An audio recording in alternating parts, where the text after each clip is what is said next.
Hi, Jason here. I just want to share with you Led Zeppelin's Ramble On, how it's played on the bass, fairly close to the way John Paul Jones plays it.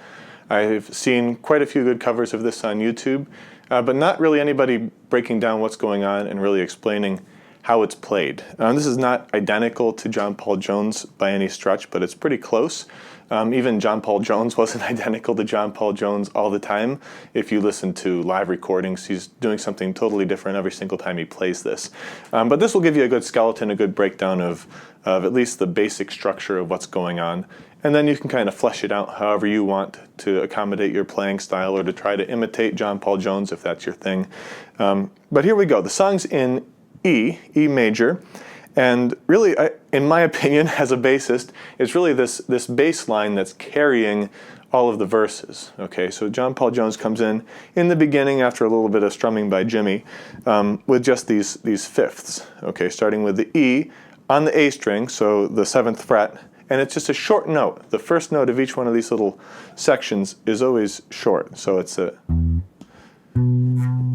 Okay, so he goes from that E up to a B, which is the 9th fret on the D string, and then he plays the 7th fret on the D string and hammers up to the 11th fret on the G string from the 9th fret. So that looks like this. Pretty simple. And then back to the 9th fret on the D string. So that little bit sounds like...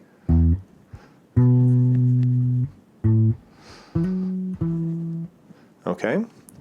And then the next part is fairly simple, especially if you know your pentatonic boxes. It's just a real quick, short little E major pentatonic run in the first position, but up here. And if you don't know what that is, it's really important, I think, for your bass playing to play efficiently and play well, and especially with improvising and just hearing what's going on with music. So I encourage you to look that up on YouTube or online somewhere else. If you can't find anything good, leave a comment. Maybe I'll get around to making a video about that if it's something people want. But all that is, again, back to the E on the A string, and then a slide up to the 13th fret on the G string. And again, here's that pentatonic run. So it's just 13 on the G string, 11 on the G string, 14 on the D string, 11 on the D string, 14 on the A string, 12 on the A string. Okay, and that's just a part of the E major pentatonic box, first position. So that sounds like this again. And then just this little thing that finishes off. That's basically the whole lick. So when you get down to the A on the 12 string, it's just 12, 14 on the A string, 11 on the D string, 14 on the D string, and back to 11. So it's just reversing that pattern that we went down. Now we go back up with the same exact notes. Back up. And we end on that 11th fret of the D string. And John Paul Jones kind of slides it down back into that E, kind of that root again.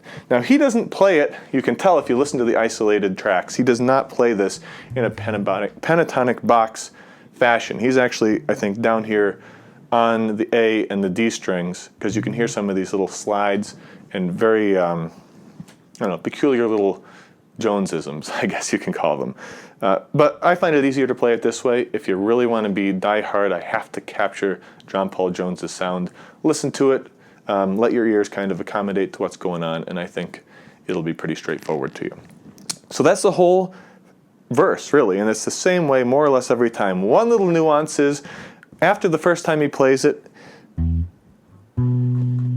right here, he slides down from the 11th fret on the D string, from that C sharp, into the E again.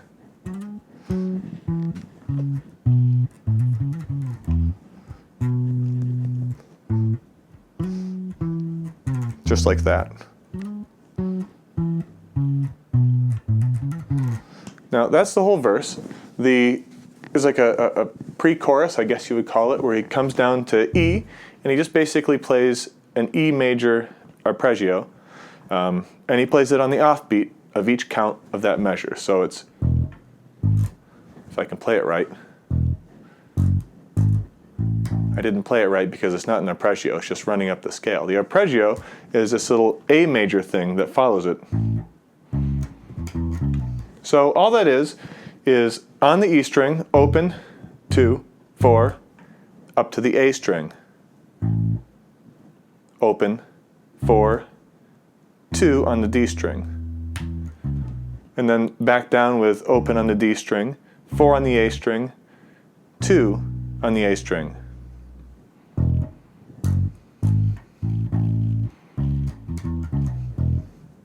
Okay? So pretty straightforward scale runs, arpeggios. And then the second time he does it, he just adds this little B into the mix. So it's not just a straight up A major arpeggio, it has that B stuck in there, so it sounds like this. Okay? And then it goes into the part that probably trips up the most people. So far that's all been fairly basic, it's just a matter of repeating it, getting it under your fingers. This part I'll play a little bit more slowly because, again, it is kind of tricky to hear exactly what's going on. A lot of syncopation with the notes that John is playing during this part. So he starts off with this, it's just E's. If you want to know where all your E's are, here they are. And he plays it, again, in kind of a syncopated way. And there's that ghost note in there, that second note. Just kind of a rhythmic accentuation. And then he comes back down and plays this E major arpeggio kind of thing again. So it sounds like this.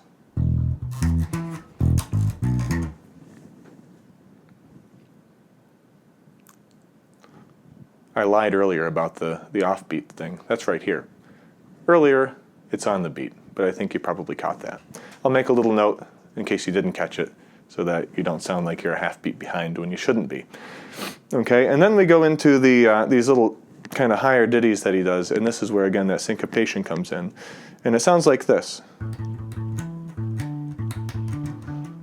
Okay? And I wouldn't be too concerned about getting these right every time. Again, if you listen to the recording even, it's different all the time. And if you listen to live recordings, he's really all over the place. But again, this kind of gives you that skeletal structure of what's going on. And all it is it's on the 7th fret of the D string, the 9th fret of the G string, and the 7th fret of the G string. And it slowed down. That was already slow, but slowed down even more. Sounds like this.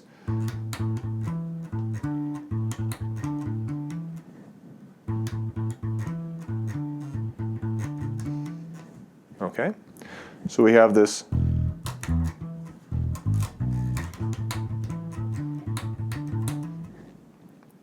and then he repeats that 4 times, but each time it's a little different permutation of the same thing. The second time he plays the E scale jumping around thing, it's just E, E, B, E, and then again with the offbeat E major arpeggio. If I can do it right. And this time, during the high little diddly part, we'll call it, it's not syncopated at all. It's very straight 8th note kind of a thing. He plays again slowly.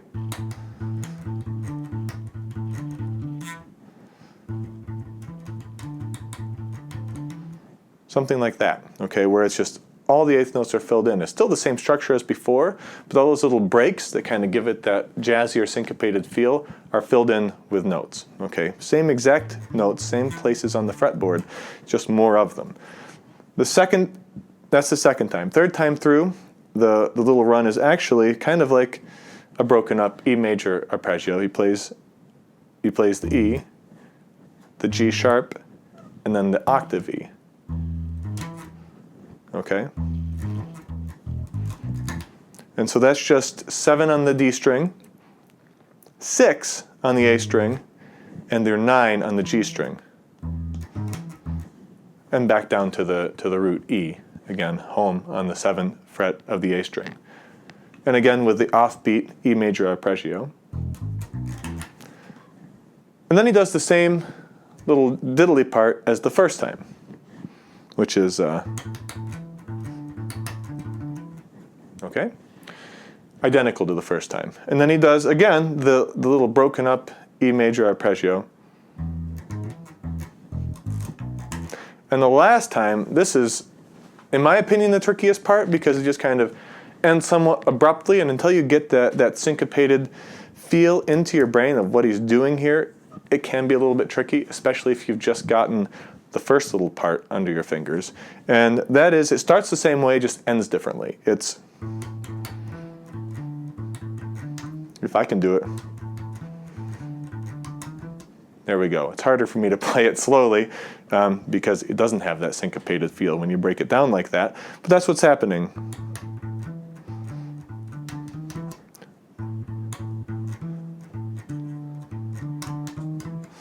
So after you play that D string on the 7th fret for, I think, the second time, third time, you just have 2 beats on the G string 7th fret, 1 on the 8th fret, and 1 on the 9th fret. And it kind of ends that chorus sequence. So it sounds, again, like this. Dun, dun, dun, dun, dun, dun, dun, dun, dun, dun, dun, dun. So it kind of ends abruptly, and then right back into our,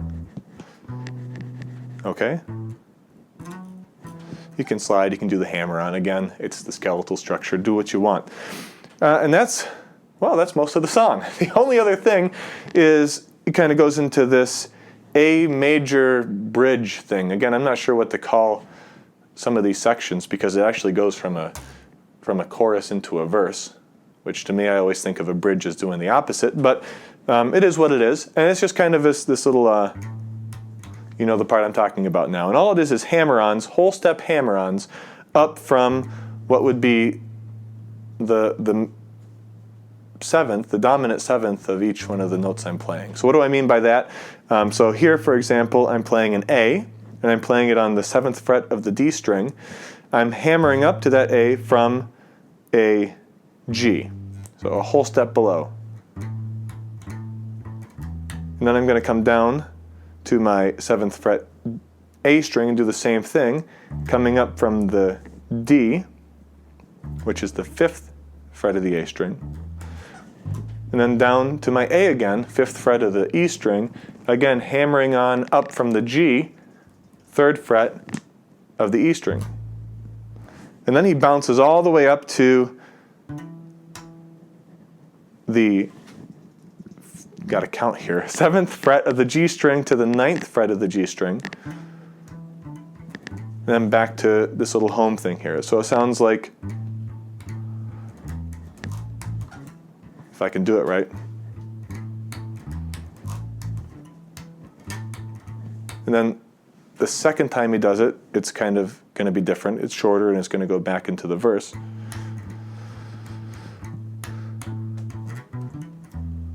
Then there we are again. So all that is again starting off with the hammering up onto A,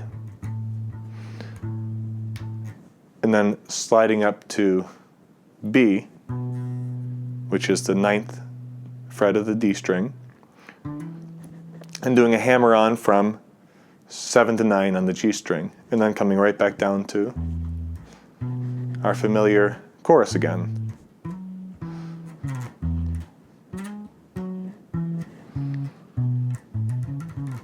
Okay, so I guess some of that was gone through a little bit quickly. That's the beauty of YouTube. You can pause the video, stop, rewind, go back, listen to it, listen to the numbers of the frets. If I didn't mess them up horribly, it's kind of hard to think about and count and call out what they are. I don't know how some of these people do it, actually. I'm a little bit impressed now that I've tried seeing some of these other people on YouTube do that. And that's the breakdown. So hopefully that will help you to play it. Again, this is how John Paul Jones plays it exactly. It's pretty close to how the first part of the song goes, but as you listen to it, especially when they're really jamming at the end, it gets to be totally different, which is what's awesome about it is you have that skeleton, you can go off, you can get creative, you can express yourself, and at the end of the day, I feel like that's really kind of what it's all about. You don't want to be a clone of somebody. You want to be able to know what's going on, make it sound familiar to people's ears, because that is incredibly familiar to people's ears who love classic rock and Led Zeppelin. But you want to make it your own, and you want to be able to enjoy it by expressing yourself in it. So that's what it's all about. That's music to me. So if you guys liked this, I don't know if I'm going to do more of these. It was really this song in particular. I was kind of upset that there weren't any good tutorials online. If you want me to do more, I'm happy to. Maybe this will be the only one I ever do. Just comment to the effect of if you liked this or not and want more and what you'd like, and I'd be happy to break it down. Again, I'm not the world's greatest bass player or greatest teacher on earth, but trying to fill a little bit of a void out there. So thanks for watching. Have a good one. Hope to talk to you soon. Take care.